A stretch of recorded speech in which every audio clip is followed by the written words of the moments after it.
오늘 우리에게 주시는 하나님의 말씀은 누가복음 21장 29절로 38절까지의 말씀입니다.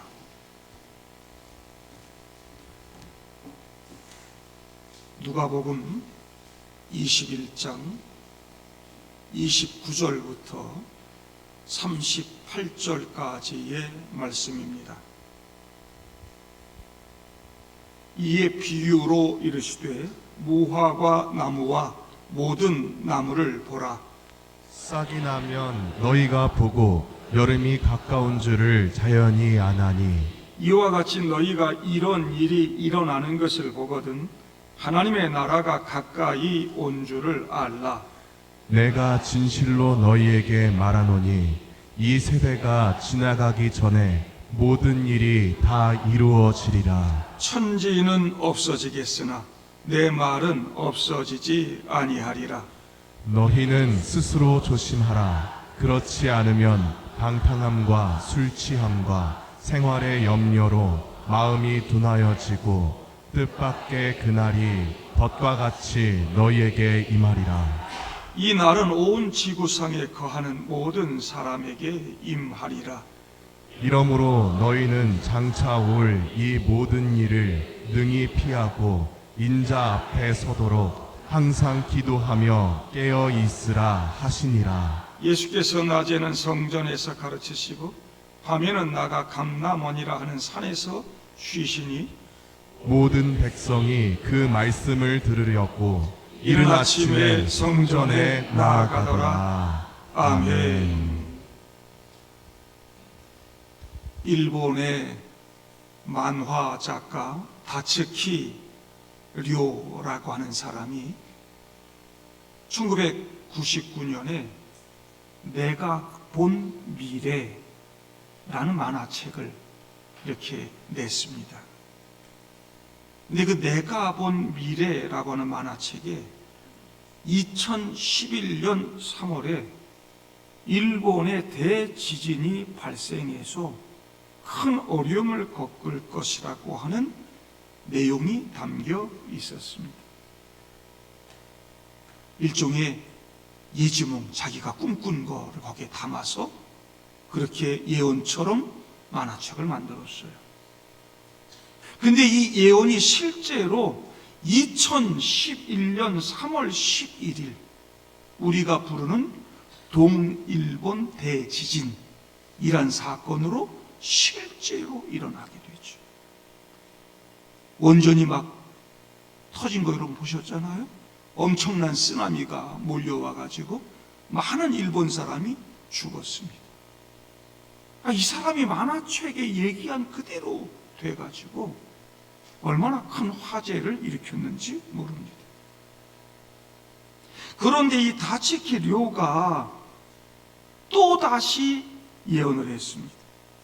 2025년 7월 5일 난카이 트로프에서 해저가 분화해가지고 대지진과 쓰나미가 발생해서 일본의 대재앙이 일어날 것이다.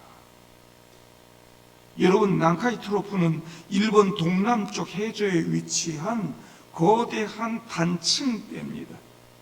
이곳에서 지진이 일어나면 그냥 진도 2, 3 정도가 아니고 8, 9 이상의 초대형 지진이 일어나는 것이고 대형 쓰나미가 발생할 가능성이 매우 높다. 일본의 한 인기 만화에서 시작된 이른바 2025년 7월 5일 일본 대재앙 이 예언, 이 괴담이 일본을 넘어서 우리나라와 홍콩과 대만 전 세계로 확산됐습니다. 일본 망한다는 유튜브 보셨잖아요, 여러분. 7월 5일 일본 망한다 유튜브에서 난립니다. 요즘 그날이 다가오니까 이제 며칠 안 남았어요. 뉴스에도 나오고 언론에서도 많이 관심을 가지고 이야기하고 있습니다. 일본의 지진학자들은 당장 일어날 확률은 매우 적지만 얼마든지 일어날 수 있는 일이고, 머지않은 시기에 그곳에서 큰 지진이 일어날 가능성 있다. 저도 7월 5일에 설마 일어나랴, 그냥 괴담이지, 만화책에 사는 얘기지, 그렇게 생각은 합니다. 하지만 실제로 2011년 동일본 대지진으로 수많은 사람 죽었고요, 원전까지 파괴돼서 일본뿐만 아니라 주변국들까지 큰 고통당했기 때문에 이제 째깍째깍 7월 5일이 다가올수록 사람들이 두려워하고 있습니다. 그리고 두려워하는 것만이 아닙니다. 일본의 많은 사람들이, 그리고 지자체와 정부에서 만일의 사태를 대비해서 준비하고 있다는 거지요. 엊그제 뉴스를 봤어요. 바닷가에 제방을 높이 쌓고 피난 건물을 아주 든든하게 높이 지었어요. 그럼 대피훈련도 합니다. 나이 먹은 어른이 인터뷰하더라고요. 쓰나미 몰려오면 내가 그 건물에 올라가려고 내가 매일같이 거기 뛰어서 올라가는 훈련한다고. 예? 날마다 이렇게 돌아 올라갈 수 있도록 구조물을 만들었는데 뛰어 올라가는 그런 훈련을 그분이 하시더라고요. 일본 사람들은 괴담에도 반응하고 있습니다.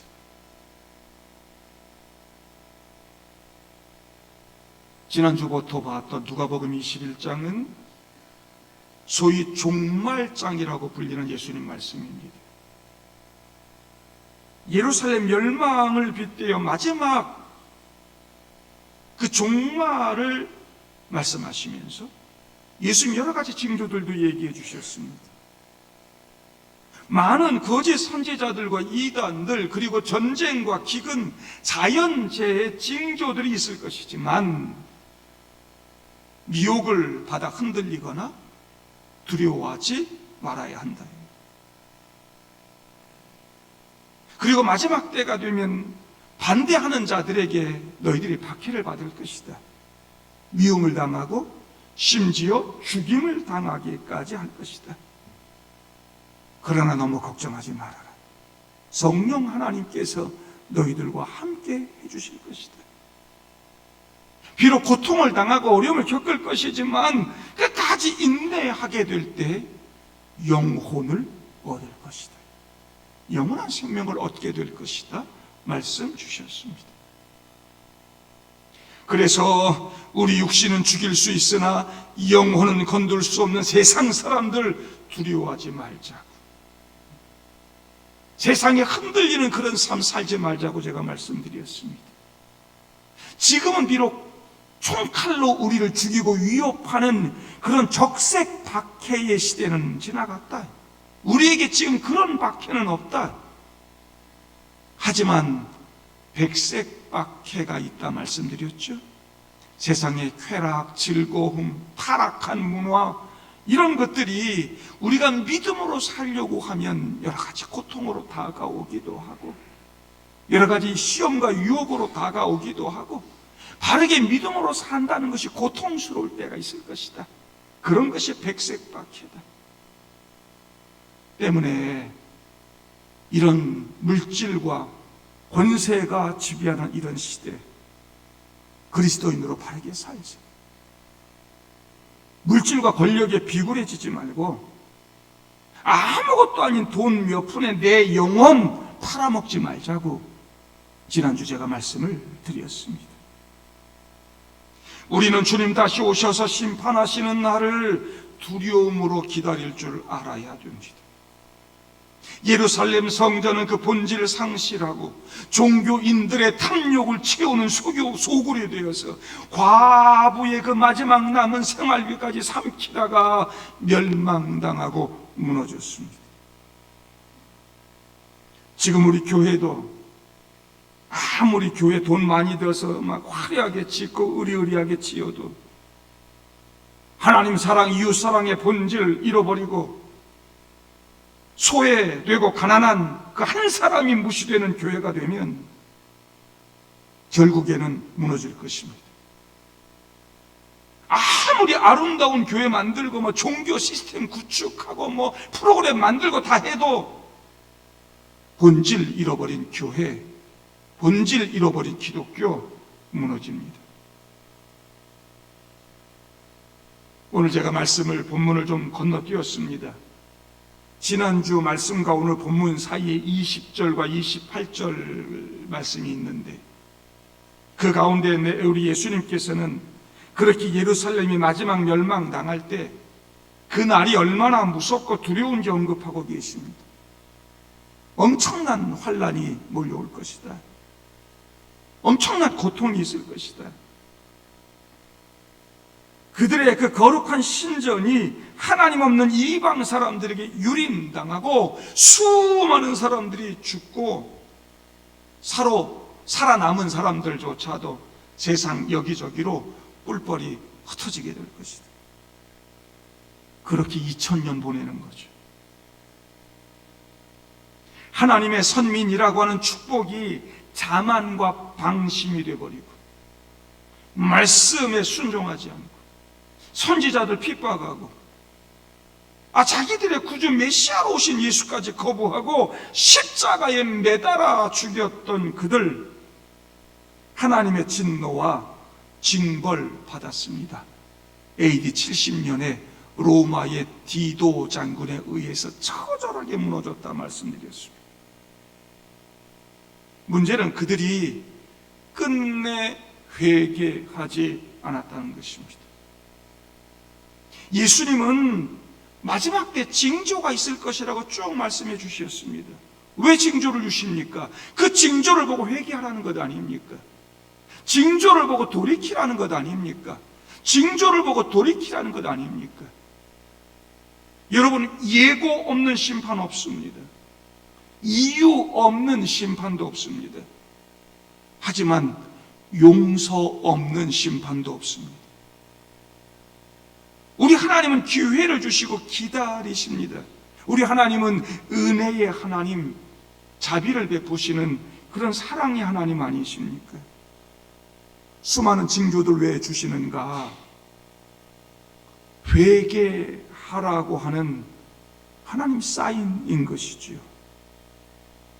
그 징조를 통해 회개하고 마지막 때를 준비하는 사람들은 그 날이 멸망의 날이 아니라 구원의 날이 되는 줄로 믿습니다.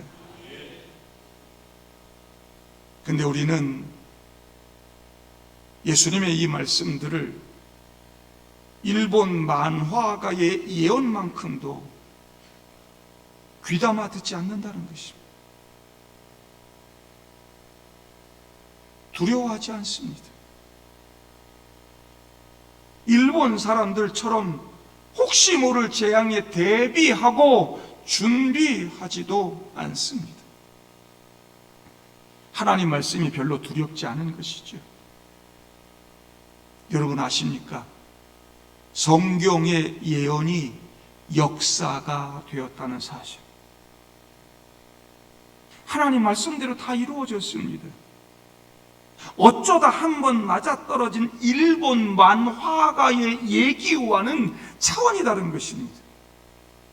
지구와 인류의 운명이 달려있고 나의 운명이 달린 것입니다. 여러분, 제가 성경만 보고 성경만 믿고 세상에 무지해가지고 이렇게 얘기하는 성경밖에 모르는 목사가 하는 얘기지, 이렇게 들으시면 안 됩니다. 내가 쌓아온 부와 권력이 나와 우리를 구원해내지 못합니다. 엄청난 크기의 돌로 성전 쌓아 올리고 귀한 것들로 치장하고 그 안에서 부와 권력을 누리고 살았지만 예루살렘 성전 무너졌습니다. 그들이 쌓아 올린 것들이 그들을 구원해 주지 못했습니다.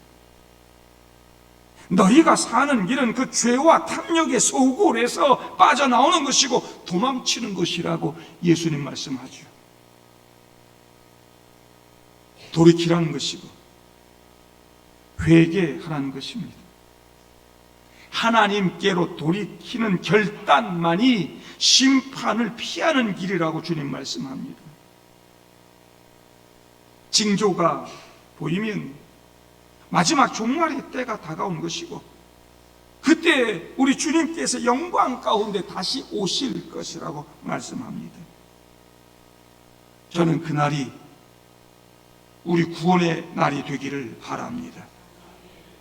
그날이 예수의 권위와 말씀 부정하고 십자가에 못 박았던 자들에게는 두려움이 될 것이고, 환난과 박해 가운데서도 인내하면서 믿음을 지킨 자들에게는 구원의 소망이 될 것입니다. 예수님의 말씀도 우습게 여기고 예수의 가치를 상실한 채 세상에 물들어 무감각하게 사는 사람들 되지 않기를 바랍니다. 전 우주적인 종말이 아니라 할지라도 나는 언젠가 죽는 존재라고 하는 것을 기억하고 겸허하고 진중한 삶을 사는 저와 여러분들 되기를 바랍니다. 겸손하게 주님의 통치를 받고 그분의 가치를 가지고 오늘을 살아내는 사람은 죽어도 사는 존재, 영생의 존재가 될 줄로 믿습니다. 그 날이 심판과 멸망의 날이 아니라 구원과 은혜의 날 될 줄로 믿습니다. 그래서 지난주 강조한 말씀, 주의하라라고 하는 것이죠. 말씀에 주의해라. 이 시대의 징조를 바라보며 주의해라. 말씀으로 시대를 분별하고 징조들 보면서 분별하는 그런 관심과 집중이 좀 필요하다. 적당히 세상 살고 적당히 신앙생활 하면서 말씀도 읽지 않고 기도도 하지 않고 전혀 관심도 갖지 않고 주의하지 않고 살면 주님 오시는 그날 우리가 온전히 주님 만나지 못할 것이다. 복음을 영어로 이반젤리즘이라고 합니다. 헬라어 유앙겔리온에서 온 말입니다. 그런데 요즘 유반젤리즘이라고 하는 신조어가 생겼습니다. 유튜브와 이 복음이라고 하는 이반젤리즘이 섞인 단어인 것입니다. 그래서 유반젤리즘이 됐습니다. 유튜브가 복음이라는 거죠. 기독교인들조차도 유튜브와 복음 섞어버리고 예수님 말씀보다도 유튜브에 더 반응하고 삽니다. 유튜브에 그냥 가짜들이 끌고 가는 대로 끌려가고 이리 오려면 이리 가고 말이죠. 유튜브가 복음이 됐어요.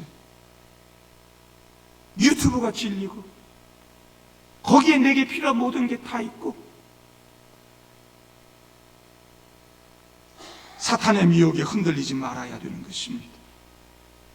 참된 말씀 붙들지 않으면 결국에는 무너집니다. 세상에 우리를 유혹하는 좋은 것들이 아무리 많아도 영원한 것을 위해서는 좀 참고 견딜 수 있는 믿음의 사람 되어야 하지 않겠습니까? 마지막 징조들이 있음에도 주의하지 않고 무시하고 사는 것은 그건 어리석은 일입니다. 중요한 일을 앞두면 모든 것을 다 조심하죠. 시험을 앞둔 수험생은 그 시험 날짜까지 조심합니다. 절제합니다. 최선을 다하는 삶을 삽니다. 그러나 그거 참지 못하고 하고 싶은 거 다 하면 목표를 이룰 수 없는 거 아닙니까? 낙방하죠. 실패합니다. 예수님께서는 그럴까봐 안타깝게 지금 오늘 저와 여러분들에게 말씀하고 있는 것입니다. 이르시되 무화과 나무와 모든 나무를 보아라. 싹이 나면 너희가 보고 여름이 가까운 줄을 자연히 아나니 이와 같이 너희가 이런 일이 일어나는 것을 보거든 하나님의 나라가 가까이 온 줄 알아라. 내가 진실로 너에게 말하노니 이 세대가 지나가기 전에 모든 일이 다 이루어지리라. 천지는 없어지겠으나 내 말은 없어지지 아니하리라. 너희들 무화과 나무 막 이런 나무들마다 막 잎사귀가 막 무성해지고 그러면 여름이 온다는 거 다 알지 않냐?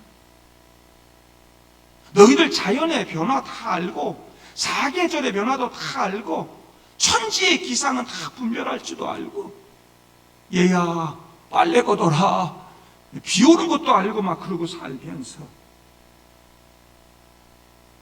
하나님의 말씀 마지막 때 징조들을 분별하지 못하고 살면 되겠느냐? 하나님 말씀 반드시 성취될 것이고 그때에는 이 땅의 권력과 이 땅의 구조 모든 질서들 다 사라질 것이고 하나님 나라가 새롭게 시작되는 것을 너희 눈으로 반드시 보게 될 것이다. 때문에 예수님은 34절에 마지막 때를 사는 사람은 스스로 조심해야 한다. 그렇지 않으면 방탕함과 술 취함과 생활의 염려로 마음이 둔하여지고 뜻밖의 그날을 덫과 같이 만날 것이다 말씀합니다. 여러분, 둔하여진다는 말은 무거워진다는 말입니다. 무엇이건 그 사람의 마음을 무겁게 누르는 것이 그 사람을 지배하게 됩니다. 날마다 돈이 그냥 무겁게 다가오는 사람은 그 돈의 지배를 받고 사는 거죠. 권력이 내 삶에 늘 무겁게 다가오는 사람은 권력의 지배를 받고 삽니다. 당장 먹고 사는 문제가 어렵고 힘들어. 어떻게 잘 먹고 잘 살까? 그러면 그것이 나를 무겁게 눌러요. 그래서 나를 둔하게 만들어요. 마지막 때를 보지 못하게 만듭니다. 세상에 즐거운 게 너무 많아. 예? 세상에 좋은 것들이 너무 많아. 막 그런 것들 날마다 바라보면서 막 유혹을 받으면서 그런 것들 어떻게 누리고 살까? 나도 좀 어떻게 잘 살아볼까? 그런 것들이 나를 누르고 지배하기 시작해요. 무슨 마지막 재림, 심판 이런 것들 생각하지 않고 삽니다. 무감각하게 만들어버립니다. 여기 34절에 나오는 방탕함, 술 취함, 생활의 염려가 바로 그런 것들이죠. 이런 것들이 바로 우리 성도들로 하여금 영적인 잠을 자게 만듭니다. 하나님 믿는다 하면서도 세상 사람들과 전혀 다를 바 없는 그런 삶을 살게 만드는 요소죠.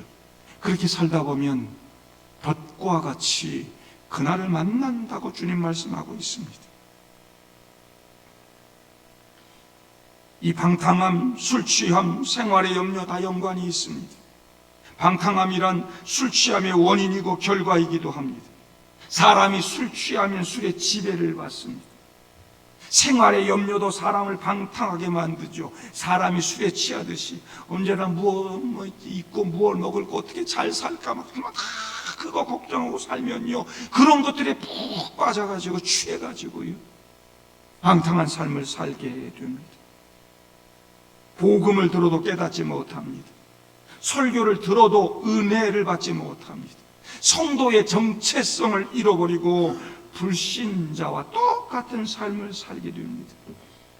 그런 사람에게 우리 주님께서는 그 날이 덫과 같이 임할 것이다 라고 말씀하고 있습니다.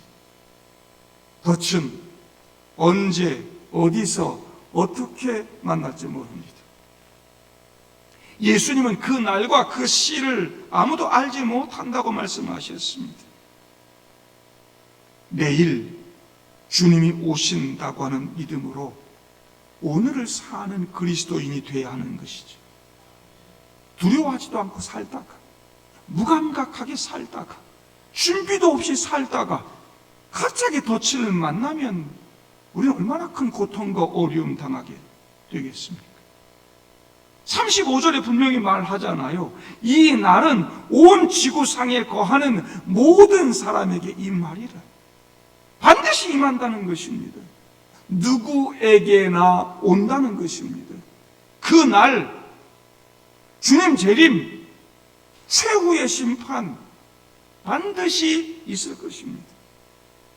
그래서 예수님은 36절에 이러므로 너희는 장차 올 이 모든 일을 능히 피하고 인자 앞에 서도록 항상 기도하며 깨어 있으라 하시는 것입니다. 이 예수님 말씀이 마지막 때를 살아가는 비결이 되는 것입니다. 기도하고 깨어 있으라고 하는 것이죠. 기도하고 깨어 있는 사람이 주님 오실 때 당당하게 주님 앞에 서서 주님 만나게 될 것이고, 주님께로부터 잘했다고 칭찬받는 성도가 된다는 것이죠. 악이 득세하는 세상 속에 삽니다. 믿음으로 사는 것이 힘든 현실 가운데 삽니다. 그렇지만 하나님 나라 백성답게 오늘을 살아내는 그리스도인 되어야 한다는 것이죠. 교회 다니는 많은 사람들이 나 예수 믿어, 오늘 밤에 주님 오셔도 천국 가. 믿음이 얼마나 좋은지 몰라. 오늘 밤에 주님 오셔도 다 천국 간대요.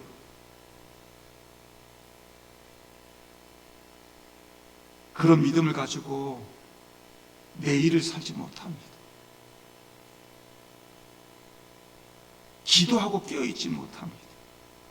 나 예수 믿었으니까 그냥 천국 가, 이런 생각만 하고 무감각하게 그냥 살죠. 예수님 말씀, 예수님의 가치 다 무시하고 그냥 세상에 취해서 그렇게 내 마음대로 산다는 것입니다.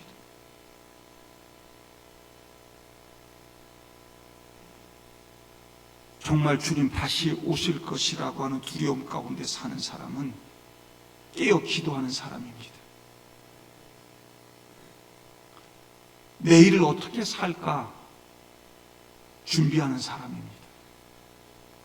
예수님 말씀과 예수의 가치를 가지고 오늘을 바르게 사는 사람인 것입니다. 욕먹는 그리스도인 되지 않기를 바랍니다. 믿음 좋다 그러면서 오늘 주님 오시면 나 천국 가 그러면서 세상에 나가서는 개판으로 살면서 예수님의 모습은 하나도 드러나지 않으면서 정말 있을 것이라고 하는 그 두려움도 1도 없이 살면서 세상에 그렇게 욕먹는 사람들 되지 말고, 그러면서 교회 와서는 신앙생활 잘하는 것처럼 교회 짓는 거 이런 거 뭐 외적인 것은 신경 쓰고,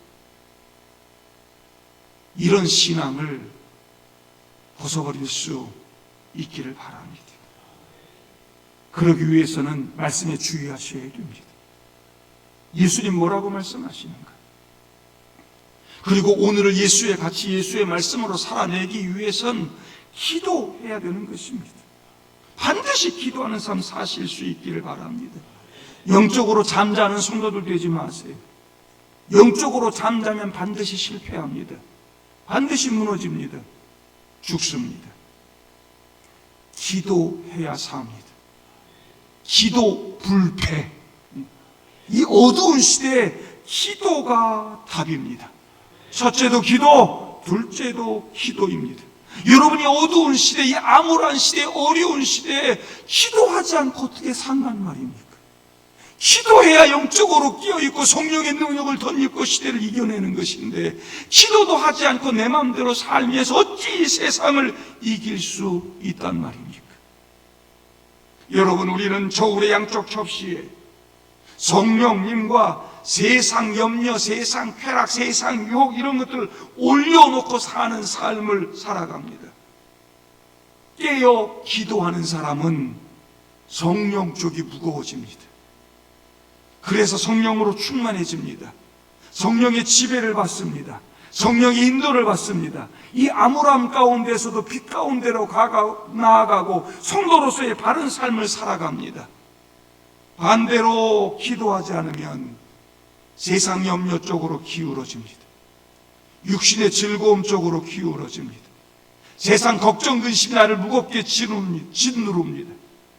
결국은 세상에 취해가지고 어떻게 먹고 살까, 어떻게 즐겁게 살까, 세상 것에만 빠져 살게 됩니다. 자, 여러분들은 지금 어느 쪽으로 기울어진 삶을 살고 있습니까?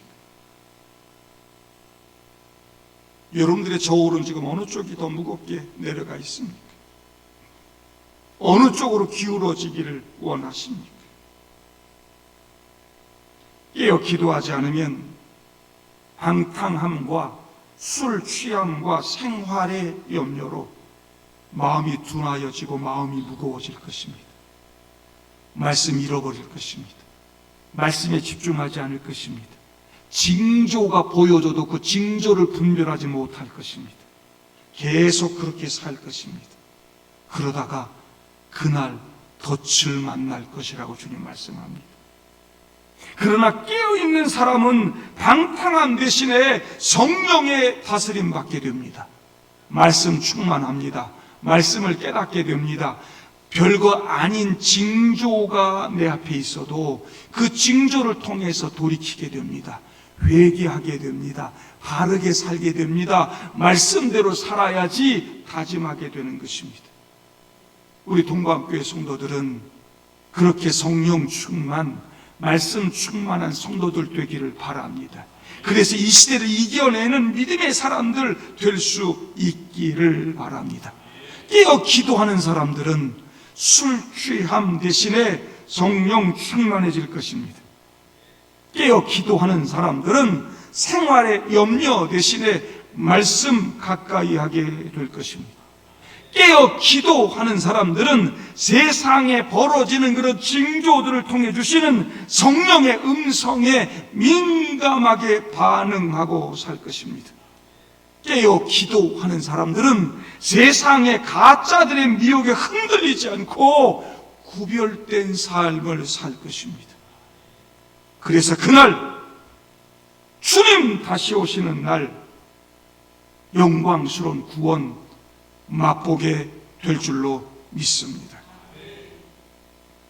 동광교회 성도 여러분, 다시 오실 주님 바라보면서 깨어 기도하는 그 종말 신앙, 재림 신앙 가지고 살 수 있기를 바랍니다.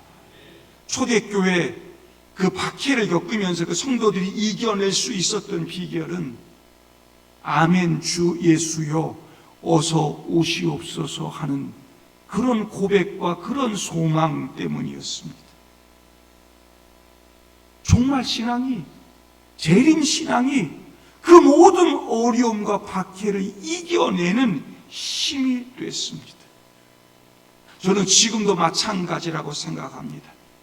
세상 유혹이 됐든, 세상에 어떤 쾌락과 그런 것들이 됐든, 아니면 세상의 그런 경제적인 이런 어려움 때문에 날마다 걱정하고 힘든 그런 삶을 살든, 어떤 문제든 재림신앙 가지고 깨어 기도하는 사람은 그 모든 어려움들을 견디고 이겨낼 줄로 믿습니다. 소망 있는 사람은 망하지 않습니다. 지지 않습니다. 주님 다시 오실 날을 꿈꾸면서 그 주님 앞에 당당히 설 날을 고대하면서 주님 말씀 가지고 오늘을 살아내는 사람은 세상에 지지 않고 망하지 않고 죽지 않고 주님 다시 오시는 그날 영원한 하나님 나라 맛보게 될 줄로 믿습니다. 우리 동광교회 성도들 모두가 신실한 그리스도인 돼서 오늘을 그리고 내일을 멋지게 살아내는 그런 아름다운 그리스도인들 다 될 수 있기를 주님의 이름으로 축복합니다. 함께 기도하겠습니다.